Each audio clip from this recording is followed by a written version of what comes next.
Bonjour Élodie Bossan, bienvenue. Heureux de vous accueillir. Vous êtes la cofondatrice de Tenzing Conseil. On va parler longuement de la création de ce cabinet en 2016 et de votre philosophie, mais ce sommet là de l'inclusion économique, qu'est-ce qu'il représente pour vous? Et le fait qu'il se tienne au ministère à Bercy, qu'est-ce que ça représente? Ça représente surtout la prise de conscience et la reconnaissance des inégalités à l'œuvre et le besoin de les traiter dans l'accès au marché de l'emploi, enfin de cette jeunesse dite de milieu populaire, qui est souvent une forme de point d'aveugle dans nos politiques diversité, inclusion, parce qu'on a souvent l'habitude, et c'est normal, de traiter des sujets d'insertion sur les populations très éloignées de l'emploi, mais néanmoins toute cette jeunesse qui s'est investie dans les études, qui croit dans la promesse en tout cas républicaine, on voit bien qu'il y a des freins à accès à des postes, à certains postes, et donc ça me semble important que ça se tienne effectivement à Bercy, parce que c'est un sujet foncièrement économique, au-delà d'un sujet éthique. Ouais. Alors quelques chiffres sur Tenzing Conseil, c'est un chiffre d'affaires 2019 qu'on a récupéré de 5 500 000 euros, 40 collaborateurs, et cette ambition, dès la création en 2016, c'est en quelque sorte réinventer le conseil. Il en avait besoin, il y avait de vieilles habitudes à balayer en quelque sorte. Alors le conseil et puis pas mal d'autres secteurs, mais en fait sinon, le fond du sujet, c'est que le conseil en stratégie opérationnelle est fondé sur une politique de recrutement qui est très tournée vers les grandes écoles, donc et qui assume en tout cas cette barrière, enfin de poser cette barrière à l'entrée, et à la fois c'est un métier qui offre de superbes opportunités, qui est un véritable tremplin. Et donc quand on s'est créé, on s'est dit que c'était pas normal que la majorité de notre jeunesse n'ait pas accès à ce type d'opportunités. Donc on a mis en place un mode de recrutement qui nous permet de nous affranchir du diplôme, mais pas du CV. En tout cas, le CV est le reflet des parcours et des compétences. Donc c'est d'aller chercher les expertises, reconnaître les talents, les potentiels, autrement qu'au travers du diplôme, qui peut être parfois quand même aussi un marqueur très statutaire. Mais alors, je reprends ce premier levier d'action, recruter sur la base du talent plutôt que sur le diplôme. Quand on a dit ça, super, il y a le principe. Ensuite, comment vous le mettez en œuvre? Alors ça... faut aller dans d'autres endroits, faut tirer des fils qui ne sont pas les fils habituels. Comment vous l'avez organisé? Effectivement, c'est des fils qui sont tirer des fils qui ne sont pas habituels dans notre secteur. En fait, ça nécessite d'interroger effectivement ces pratiques, ces usages. Et c'est bien. Donc la manière dont on a fait, on a été à un endroit qui s'appelle l'université. Enfin, on retrouve massivement des jeunes qui sont de tout horizon. L'avantage des universités, c'est qu'elles sont aussi sur tous les territoires, enfin sur l'intégralité de nos territoires. Donc ça a été de nouer des partenariats avec ces dernières. C'est pour ça que d'ailleurs elles seront présentes. L'enseignement supérieur sera représenté lors de sommets. C'est aussi d'aller sur les job boards.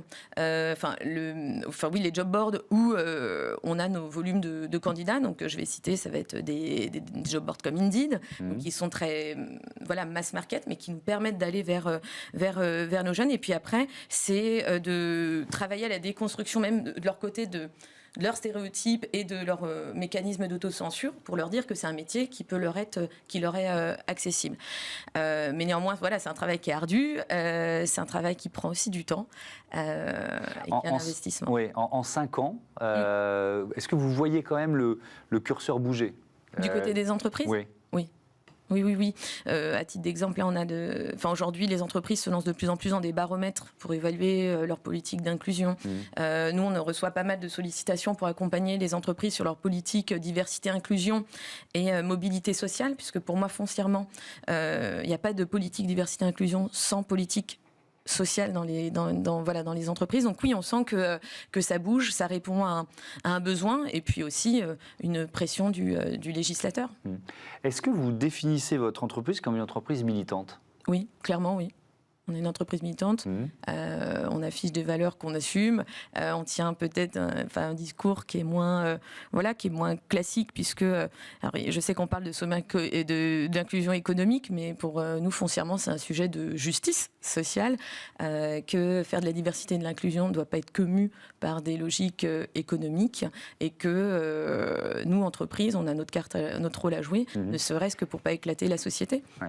D'ailleurs, c'est intéressant puisque vous étiez une entreprise à mission avant que la loi Pacte permette aux entreprises de se définir comme société à mission, c'est ça? Tout à fait, oui. Statutairement, on s'est créé autour de cette cause qui est de favoriser l'insertion professionnelle des jeunes de milieux populaires, donc au travers effectivement de notre recrutement, et puis Et de nos programmes de formation, parce qu'une fois que vous recrutez, faut accompagner et de faire monter sur les compétences qui sont encore à acquérir dans le cadre de notre boulot. Et ensuite des accompagnements d'entreprises sur ces sujets-là. Donc, de promouvoir la cause au maximum. Et Tenzing, et la spécificité aussi, c'est qu'on redistribue 100% de nos bénéfices redistribuables à des programmes, à des associations dédiées à l'égalité des chances, de manière à couvrir la boucle, de faire une boucle. Je reprends la raison d'être, promouvoir la réussite scolaire, sociale et professionnelle du plus grand nombre en veillant tout particulièrement aux personnes subissant des discriminations de toute nature, sociales, culturelles, géographiques, en privilégiant le développement des compétences et des expériences professionnelles.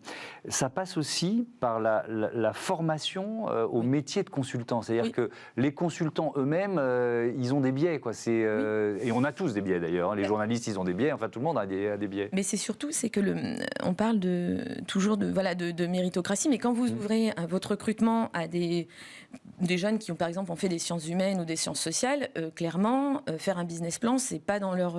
Ils n'ont pas appris à l'école. Donc, il faut bien les amener à avoir la bonne pratique professionnelle. Et c'est là, quand on parle de formation, c'est aussi c'est de former, nous, les managers, à d'autres formes de management. Enfin, en tout cas, un management plus différencié, même si on considère chez Tenzing que management différencié ne s'adresse pas simplement à un type de collaborateur, mais à tout le monde. On va porter un message, une approche un petit peu plus universaliste. Mais oui, il y a un enjeu de formation et investir dans les compétences des personnes. Une fois que vous les reconnaissez, il faut les aider à développer ces compétences dans un périmètre et dans un champ qui est celui d'un cabinet de conseil en stratégie opérationnelle. Tenzing qui est labellisé Bicorp. Alors, c'est quoi pour vous? C'est à la fois une reconnaissance, c'est un aiguillon, c'est-à-dire ça vous oblige à tenir les engagements année après année. Comment vous vivez? Bicorp, pour nous, c'est un outil d'amélioration continue. Parce que clairement, c'est une certification qui est assez exigeante. Vous êtes audité tous les 3 ans maintenant. Donc, nous, ça nous a permis de screener toute notre organisation, de voir où on était bon, on était moins bon, d'explorer aussi des domaines sur lesquels on n'avait pas envisagé. Donc, il y a un transfert en tout cas, un rôle d'aiguillon sur des champs qu'on investiguait peu. Sur quoi vous étiez moins bon et sur lequel vous avez pu travailler en ayant justement passé cet ami Bicorp? Je pense sur le volet écolo. On a un prisme qui était très social. Social-sociétal, oui. Social-sociétal, écologie, on était moins dessus dans le cadre, nous, de notre pratique au quotidien. Et donc oui, ça nous a permis d'investir aussi ce champ de façon plus approfondie. Et vous êtes également, je l'ai dit dans les titres, dans le top 10 des recruteurs de la diversité. Ce trophée de la diversité, c'était quoi? Un aboutissement? Vous vous êtes dit c'est logique? Heureusement qu'on y est. En fait, c'était au-delà de la reconnaissance, ça répondait à un besoin de faire connaître d'autres modèles, puisque là encore, le trophée Top 10 se tenait à l'époque à Bercy, à l'initiative, là encore, de Mosaïque ARH et de son fondateur, donc Saïd Amouche. Donc c'était à la fois une reconnaissance... une validation de ce que l'on faisait, mais aussi une mise en lumière de modèles alternatifs qui est quand même l'ambition. C'était l'ambition du trophée de la diversité. Est-ce que c'est encore parfois compliqué de convaincre que la diversité, c'est aussi un outil de business, quoi, que ça permet aux entreprises qui font ce choix d'être plus efficaces, plus rentables? Oui, ça reste compliqué parce que tout dépend de ce qu'on appelle performance économique. En fait, est-ce que de faire de la diversité, c'est mécaniquement plus 4% de croissance? Peut-être pas. Par contre, vous avez des bénéfices en termes de marque employeur, en termes de bon fonctionnement des équipes, etc. Mais oui, il y a un travail de conviction à faire. Les chiffres des défenseurs des droits sont ce qu'ils sont. Il y a une dernière enquête. Il y a toujours de la discrimination. Oui. Dernière enquête de la DARES, on voit aussi que ça reste compliqué. Et c'est surtout que les entreprises ne savent pas toujours comment s'y prendre. Donc les budgets diversité-inclusion dans les boîtes tendent à augmenter, mais néanmoins la manière de l'utiliser, c'est pas toujours évident. Merci beaucoup. Merci Élodie Bossan-Bonvent à Tenzing Conseil. On passe à notre débat, la défense de l'océan et le rôle des entreprises.